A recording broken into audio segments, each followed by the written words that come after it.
Memajukan sawit Indonesia dengan memilih benih unggul bersertifikat. 3 jenis benih kelapa sawit. Benih Dura, ketebalan cangkang 2 hingga 5 mm. Kadar minyak rendah, kurang lebih 15-17%, dan digunakan sebagai induk betina. Benih Pisifera, tidak memiliki cangkang. Kadar minyak sangat rendah, kurang dari 10%. Digunakan sebagai induk jantan. Benih Tenera, ketebalan cangkang 1 hingga 2,5 mm. Kadar minyak tinggi kurang lebih 18 hingga 30%. Benih unggul hasil persilangan Dura dan Pisifera. Pentingnya memilih bibit unggul bersertifikat di tengah beredarnya benih kelapa sawit ilegal di masyarakat yang tidak memenuhi aspek legalitas. Benih kelapa sawit asli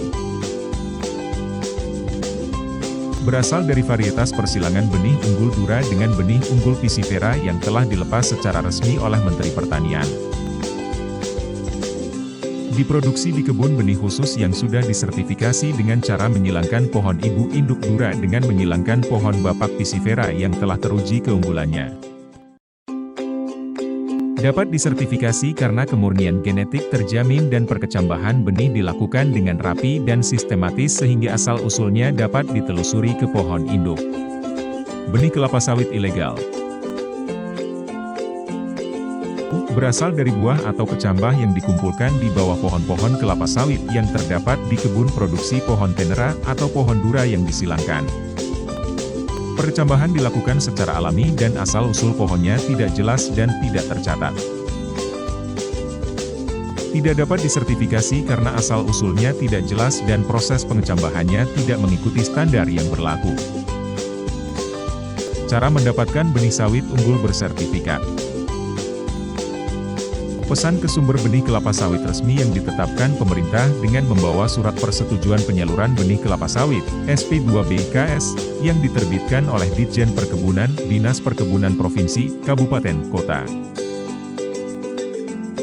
Benih dalam polybag dibeli dari penangkar benih resmi yang memiliki tanda registrasi usaha perbenihan atau TR, UP dan disertifikasi oleh UPTD Perbenihan Tanaman Perkebunan setempat. Dampak kerugian menggunakan benih kelapa sawit ilegal. 1. Pengguna benih ilegal akan menghasilkan kontaminasi Dura sehingga akan mengurangi produksi TBS dan CPO. 2. Pengguna benih ilegal akan mengurangi kesempatan untuk memperoleh pendapatan yang optimal dan biaya yang dikeluarkan sia-sia. 3. Akan timbul ekses konflik antara PKS dan kebun pemasok TBS. 4. Pelanggaran Undang-Undang Nomor 12 Tahun 1992 tentang Sistem Budidaya Tanaman dan Undang-Undang Nomor 29 Tahun 2000 tentang Perlindungan Varietas Tanaman. 5. Produktivitas rendah. Tingkat produksi TBS hanya 50%, rendemen CPO maksimal 18%. 6. Merusak mesin pengolah rendemen CPO. 7. Mengambil pangsa pasar. 8. Penurunan citra produsen benih resmi. 9. Penurunan tingkat produksi CPO secara nasional. 10. Sumber daya alam, SDM dan modal tidak termanfaatkan secara optimal. Ketentuan pidana bagi pelaku pengedaran benih ilegal.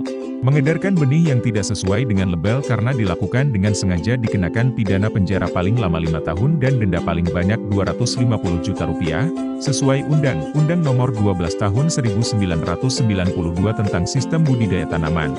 Mengedarkan benih bina yang tidak sesuai dengan label karena kelalaian dikenakan pidana penjara paling lama 12 bulan dan denda paling banyak Rp50 juta sesuai Undang-Undang Nomor 12 Tahun 1992 tentang Sistem Budidaya Tanaman.